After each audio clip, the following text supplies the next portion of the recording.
nila kay Laika Barista! Yes, friend, yan nga muli ang kanta na para sa mga babaeng ang daming nagkakandara pa. Napakiramdam mo, sanay ka na.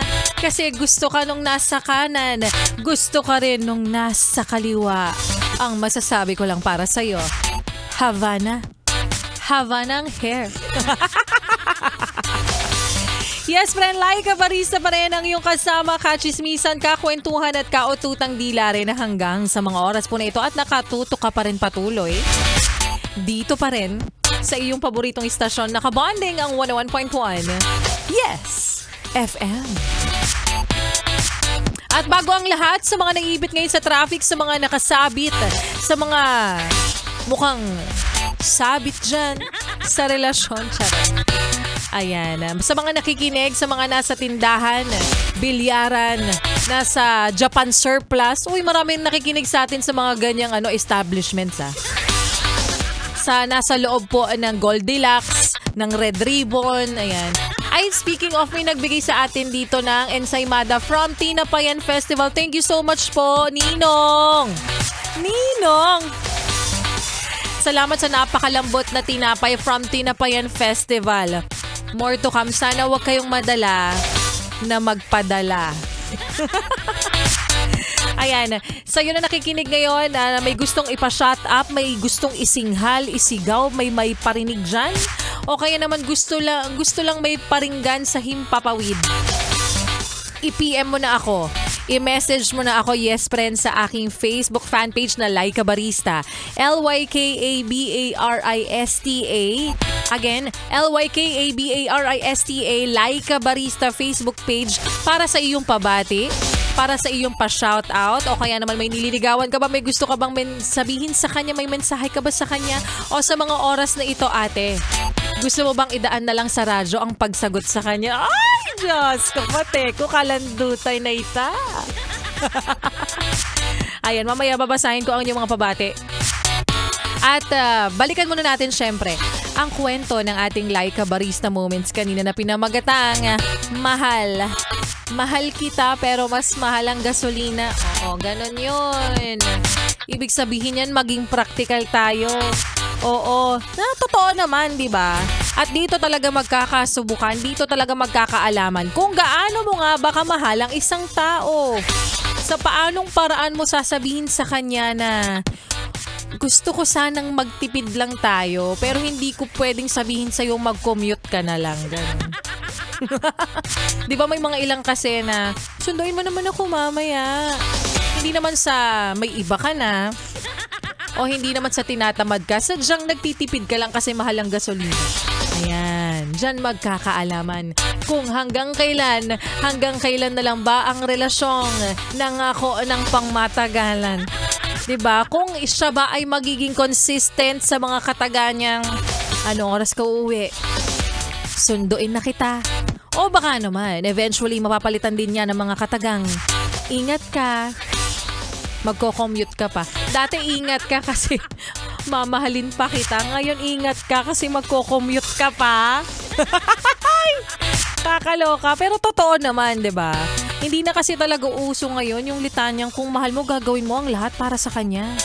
Dahil dapat sa panahong ito, habaan ang iyong pangunawa, ang iyong pasensya. At dahil sa panahon ngayon, dapat kung mahal mo, sa bahay na lang kayo magkainan. Maghapunan. O, di ba? Syempre para tipid. Ito na namang iniisip mo. Again, paalala ni Yes Friend, Laika Barista sa inyo.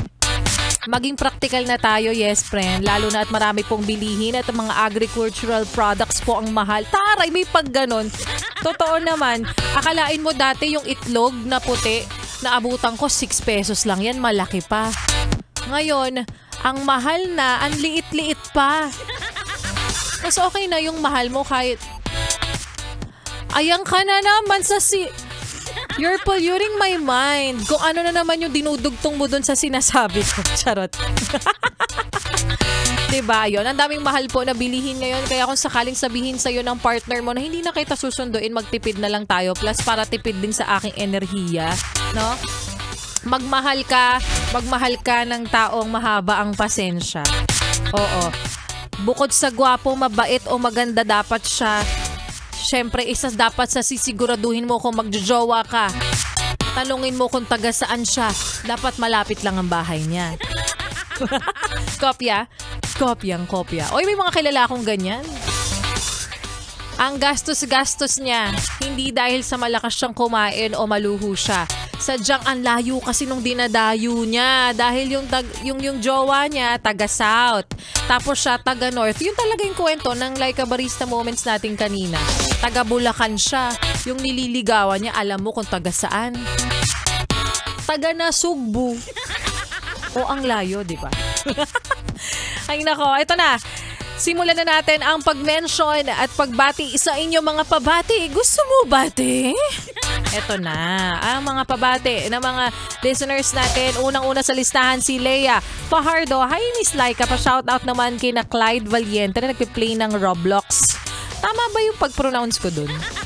Roblox. Kay Inay Aning Fajardo na pa-swimming lang at kay Alan Bukad na kumakain while listening to 101.1 Yes FM.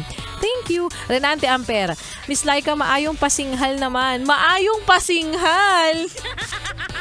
Yung mga Grab driver na sina Reman, Marlon, Romel, Benito at sa lahat ng tropang tambay sa 20 Avenue.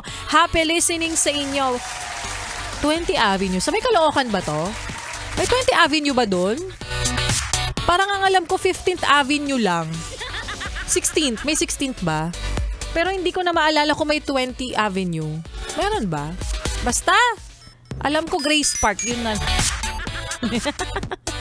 Anyways, at ilan pa sa mga yes friend natin nakikinig dyan si Jerry Monding. Shout out sa mga anak ko kay Grainy Ramonding at Princess Ariana at sa asawa ko si Maribel Mamplata, pati na rin sa mga katrabaho. Ang haba, may bayad na to. TCU GSO Park and Maintenance Housekeeping. Happy listening sa inyo. Kuya, halos mga mga tindahan, mga establishments yung nakikinig sa atin, plus ayan, mga Grab driver. Syempre mga taxi driver, hello po sa inyong lahat, no? Always nakikinig lagi, solid sa Yes FM. Sabi ni Api Anadon. Ronnie Ruada, hi Laika Barista, pa shout out sa mga kasakay ko dito sa jeep. Sino-sino ba yung mga kasakay mo sa jeep? Ano bang plate number niyan at anong biyahe niyan? Ingat po sa biyahe. Shasha Amado, shout out kay Teacher Albert. You're the best teacher I know. Ay. Dave Espiritu, shout out from 7-Star Bar dito sa Ortigas. Ayan, happy listening. Arian Feliciano, shout out Idol Laika. Ang ganda mo, mas mahal kita. Idol kaysa sa gas ngayon. Keep safe. Always Idol Solid from Solid Yes FM from Bukawi. Thank you, Arian Feliciano. Ayan, may conversation na pala kami dati pa. Anyways, at ilan pa sa mga yes na natin nakikinig ngayon, happy listening sa inyo. Alam ko, hindi lang kayo makapag-message kasi kayo po ay nasa biyahe, ikaw ay driver, ikaw ay maraming bitbit, ikaw ay nakalambitin sa jeep. Oo. Ingat na lamang sa patutunguhan at sa mga uuwi ng probinsya, walang pasok bukas. Di kayo na. Alright. Kopya? Kopyang-kopya. O siya, sa Sunday ulit, yes friend, na magsama-sama tayo. 10 a.m. to 2 p.m. po ang inyong lingkod mapapakinggan. Pero from Mondays to Fridays po, syempre same time. 3 p.m. to 6 p.m. Same station dito sa 101.1 Yes FM. Pero hindi matatapos ang entertainment na ibibigay namin sa inyo dahil susunod pa si Ganda Wanda. Kaya naman wag mo nang ilipat ang iyong stasyon. Wag mo na rin ipihit pa ang iyong talapihitan sa kalaban. At heto pa, pakinggan ang mga kantahan natin ngayong hapon ng Friday na paggabi na rin. Dito pa rin sa 101.1 Yes FM.